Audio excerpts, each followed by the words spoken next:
semaine 3, jour 3. Bonjour et bienvenue à notre série d'études méditatives Dieu au quotidien sur la première lettre de Pierre. Aujourd'hui, nous allons concentrer toute notre attention sur le verset 8 du 3e chapitre. C'est notre 3e étude sur ce chapitre. Le passage que nous allons examiner mérite en effet une attention toute particulière. Les vérités qu'il contient sont essentielles pour chacune de nos relations au quotidien. La vérité est que nos relations sont fragiles dans ce monde. Nul besoin d'être un génie ou un psychologue pour le comprendre. Et les cœurs brisés sont souvent le fruit de relations fragiles. Cela vaut non seulement pour les relations amoureuses et le mariage, mais aussi pour toutes nos relations, avec notre famille, nos collègues, nos amis. Trop souvent, nos relations semblent apporter plus de souffrance que de joie. Alors que faire ? Renoncer aux relations ? Renoncer à vivre parmi les autres ? Vivre isolé serait fuir le problème et se priver d'une des plus grandes sources de joie dans notre vie. Non, vivre séparé des autres n'est pas une solution. Au verset 8 de notre chapitre, nous découvrons en termes simples 5 directives pour renforcer les relations fragiles. Pierre passe des exhortations spécifiques adressées à différentes catégories de personnes comme les esclaves, les maîtres, les maris et les femmes, aux exhortations adressées à tous les chrétiens. La question qui se pose désormais est celle des relations entre tous les croyants. Ce passage nous donne les clés pour vivre en véritable chrétien. Nous abordons ainsi les responsabilités de tous les membres du peuple de Dieu. Écoutons ensemble ce que Pierre nous recommande. Enfin, ayez tous les mêmes pensées et les mêmes sentiments. Soyez pleins d'amour fraternel, de compassion, de bienveillance. Chaque croyant est appelé à obéir à ces 5 commandements dans ses relations avec les autres. Chaque commandement requiert la soumission telle que Pierre l'a décrite ainsi que l'absence de tout égoïsme entre tous les chrétiens. Premièrement, ayons tous les mêmes pensées. La Bible du Sommeur dit « visez tous le même but ». Et la Bible en français courant « ayez les mêmes dispositions ». L'harmonie spirituelle entre les enfants de Dieu est vitale pour le bien-être du corps de Christ. Les chrétiens doivent vivre en harmonie, penser ensemble dans la même direction. Avoir les mêmes pensées évoque l'unité au sein de notre diversité.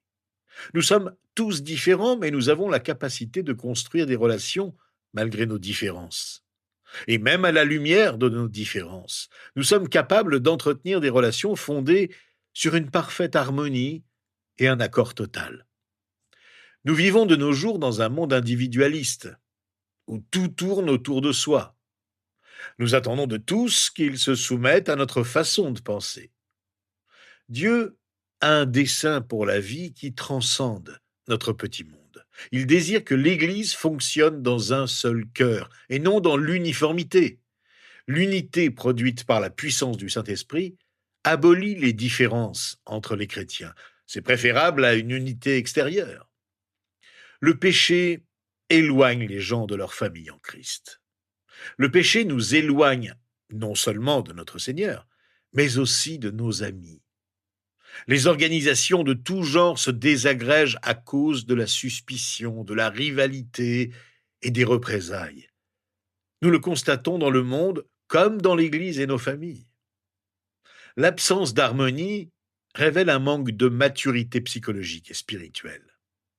On sait que le bébé est le centre de son univers. Il exige que nous répondions à ses besoins. Il veut une satisfaction immédiate. Et il est tout à fait normal et impératif de répondre à ses besoins. Cependant, en grandissant, il prend progressivement conscience qu'il y a d'autres personnes dans l'univers. Il doit s'adapter à elles. De même, le développement de la vie chrétienne se fait en partie grâce à cette interaction naissante avec d'autres chrétiens. Le nouveau chrétien prend de plus en plus conscience des besoins des autres. Il découvre rapidement que les autres chrétiens ont des droits. Plus nous faisons l'expérience de l'amour du prochain, plus nous mûrissons. Cette maturité s'acquiert par l'interaction. On ne progresse pas en ignorant les problèmes relationnels que l'on peut avoir avec les autres. Le premier défi réside dans notre attitude. Dieu souhaite que tous les chrétiens soient unis dans la pensée. Il ne s'agit pas d'une uniformité de pensée où chacun se conforme à l'avis des autres. C'est la dernière chose que Pierre envisageait. La diversité des points de vue est une valeur chrétienne fondamentale. Dieu ne désire pas que les chrétiens partagent nécessairement les mêmes opinions sur tout, mais plutôt les mêmes attitudes. Son but n'est pas l'uniformité, ni l'adoption des mêmes schémas de pensée, d'autant que ceux-ci varient d'un pays à l'autre, d'une culture à l'autre. L'essentiel est que malgré la diversité des opinions, nous ayons une fidélité commune au Seigneur Jésus. À l'image du corps humain qui représente à la fois variété et unité, l'Église possède à la fois variété et unité. Il s'agit d'une unité dans la diversité et non d'une uniformité fondée sur la similitude. Il s'agit d'une ressemblance de disposition ou de sentiment plutôt que d'une opinion. Les chrétiens peuvent diverger quant aux méthodes, mais nous devons être unis dans l'esprit. L'unanimité exige que nous nous attaquions à la racine des problèmes qui peuvent se poser à nous. Une telle unité n'est pas le fruit de l'indifférence, c'est l'unité spirituelle. L'une des raisons de la fragmentation au sein du mouvement évangélique est que si une église ne nous convient pas, nous pouvons en rejoindre une autre. C'est la liberté et la flexibilité. Nul besoin d'être malheureux dans une église qui ne correspond pas à nos valeurs. Si la musique d'une église ne nous plaît pas, nous pouvons en choisir une autre. Si les sermons d'une église ne nous conviennent pas, nous pouvons en choisir une autre. Si nous préférons un culte moins formel, nous pouvons aller là où nous le trouverons. Là, nous serons une bénédiction et nous pourrons vivre en paix. Nous coopérerons et vivrons en harmonie avec l'Église de notre choix. Là, nous pourrons servir sans que cela nous pèse ni ne nous empêche de le faire. Voici la formule divine pour l'unité spirituelle. L'harmonie sur l'essentiel et la liberté sur le non-essentiel. Deuxièmement, nous avons les mêmes sentiments. La Bible du Sommeur traduit cette expression ainsi: « Partagez vos peines ». Les chrétiens, unis par cette unité de pensée, font preuve de compassion envers ceux qui sont en détresse. Les chrétiens, à l'esprit stable, sont capables de penser à la place de ceux qui, sous la contrainte, en sont incapables. Nous devrions être touchés émotionnellement et sincèrement intéressés par les sentiments des autres croyants qui subissent des épreuves. Souvenons-nous que déjà à l'époque de Pierre, les chrétiens dont les membres de leur famille ou de leur entourage n'étaient pas croyants subissaient souvent de leur part de mauvais traitements. Leur vie était difficile et ils pouvaient être découragés. Dieu souhaite que les chrétiens qui ont souffert fassent preuve d'empathie envers ceux qui souffrent actuellement. Il ne veut pas que les chrétiens traversent la vie en restant indifférents aux besoins des autres, car l'empathie et l'égoïsme sont incompatibles. Dieu attend de nous que nous adoptions le point de vue de ceux qui souffrent. C'est cela l'empathie, par opposition à la simple sympathie. Vous arrive-t-il de vous identifier à ce que vit une autre personne? Avez-vous déjà pleinement partagé sa douleur? Les personnes qui manquent d'empathie sont souvent rigides dans leurs relations. Elles sont généralement indifférentes et réservées. Elles restent à l'écart car elles ont du mal à ressentir ce que vivent les autres. Elles se font difficilement des amis. Leurs relations sociales sont limitées et formelles. Elles ne peuvent se donner aux autres car elles sont incapables de se mettre à leur place. Tant que nous restons centrés sur nous-mêmes, l'empathie est impossible, car celle-ci repose sur la volonté de s'oublier. Dieu nous appelle à sortir de notre propre personne et à nous identifier à la souffrance des autres.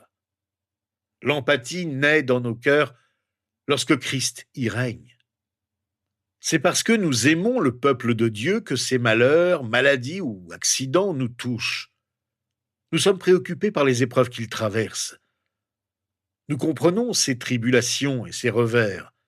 Notre premier réflexe par rapport aux épreuves des autres est de nous demander: puis-je leur être utile? Peut-être puis-je alléger leur fardeau pendant cette période difficile? Cela fait partie de notre responsabilité envers nos frères et sœurs en Christ. Troisièmement, Pierre nous exhorte à nous aimer comme des frères s'aiment. Autrement dit, à partager un amour fraternel. Bien sûr, les frères et sœurs ne s'apprécient pas toujours, mais dans la plupart des cas, leur attachement mutuel prime sur celui qu'ils portent aux personnes extérieures à la famille. Les chrétiens devraient manifester cet engagement envers les autres chrétiens. L'expression aimer comme des frères vient d'un seul mot grec. Le mot amour désigne ici l'amour de la relation, une amitié fondée sur la réciprocité. Nous rendons l'amour parce qu'on nous aime. C'est l'amour réciproque. Il ne s'agit pas d'amour sacrificiel, mais d'affection humaine.